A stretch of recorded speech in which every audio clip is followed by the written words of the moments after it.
मध्य प्रदेश में 28 सीटों पर उपचुनाव होने जा रहे हैं, लेकिन देश की नजर सांवेर विधानसभा पर टिकी हुई है। लिहाजा सांवेर में कमल खिलाने के लिए भाजपा संगठन खुद मैदान में उतर गया है। आलम यह है, बीजेपी प्रदेश अध्यक्ष वीडी शर्मा खुद भाजपा कार्यकर्ताओं को जीत का मंत्र देने के लिए सांवेर पहुंचे। इस दौरान उन्होंने तुलसी सिलावट को विजय बनाने के लिए सांवेर की जनता के सामने संकल्प पत्र जारी किया। दीदी आप आ जाओ। जी भैया, अरे आ जाओ।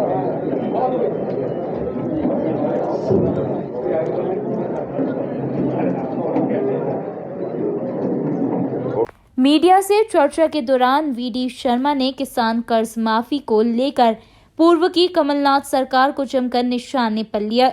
साथ ही शिवराज सरकार के 5 साल का हिसाब भी दिया और कहा, पिछले 5 महीनों में मुख्यमंत्री शिवराज सिंह चौहान ने किसानों के खातों में 22 करोड़ रुपए की राशि पहुंचाई है।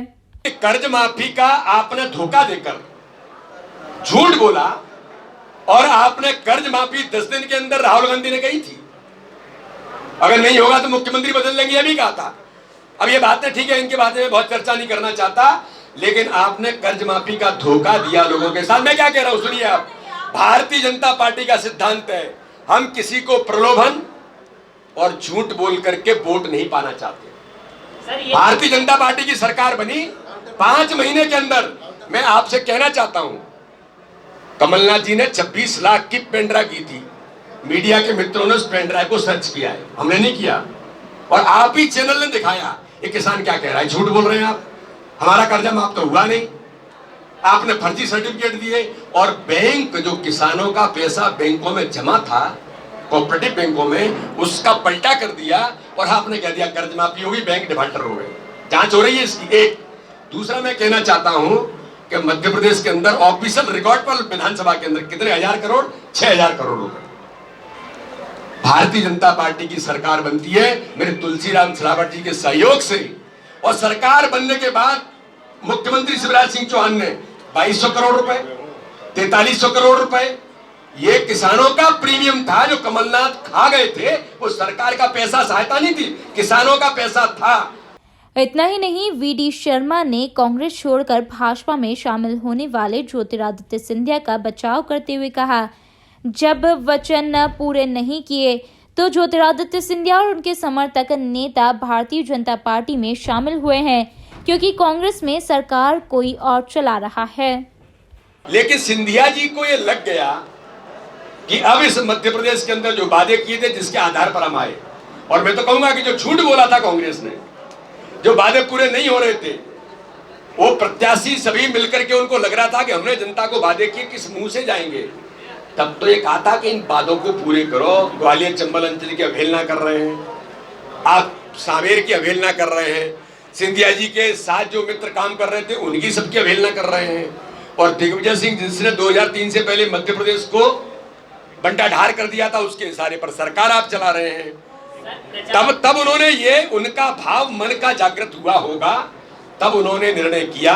नहीं, सिंधिया अकेले भी जा रहे हैं, नहीं बिल्कुल नहीं, वो भी जा रहे हैं, मैं भी जा रहा हूँ। 18 को यहाँ आ रहे हैं सब लोग। हम तो पूरे मध्य प्रदेश के अंदर मंडल सम्मेलनों में, अभी बूथ के सम्मेलनों में हमने प्लान किया है। हम रणनीति के साथ काम करते हैं, कहीं हम साथ में जा रहे हैं, कहीं अलग जा रहे हैं, कहीं 3 लोग इकट्ठे जा रहे हैं, ये सब अलग अलग प्रकार से लोग काम कर रहे हैं। चुनाव की रणनीति है। इस दौरान वीडी शर्मा ने दिग्विजय सिंह को जमकर आड़े हाथों लिया। उन्होंने दिग्विजय सिंह को देश का सबसे बड़ा जयचंद्र बताया।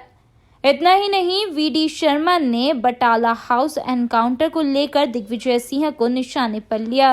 मैं पूछना चाहता हूं दिग्विजय सिंह से और कांग्रेस के नेतृत्व से, बटाला हाउस के अंदर मोहन चंद शर्मा की शहादत हुई थी, दुनिया ने, देश ने देखा, यही दिग्विजय सिंह है, मध्य प्रदेश के कांग्रेस के पूर्व मुख्यमंत्री, जो कमलनाथ के गले में हाथ डाल करके सरकार चला रहे थे। जवाब दीजिए, आपने कहा था कि ये फेक एनकाउंटर है, सर्जिकल स्ट्राइक देश के अंदर होती है, हमारी सेना जान जोखिम में डालकर, वही भिंड के लोग जहां स्मारक बनाने की बात कर रहे हैं, वो सैनिक अपनी जान हथेली पे लेकर के जाता है। और पाकिस्तान के लोगों ने हमारे सैनिकों को जो हताहत किया था, उनके ऊपर जो आक्रमण किया था, उसका जवाब देने के लिए सर्जिकल स्ट्राइक होती है।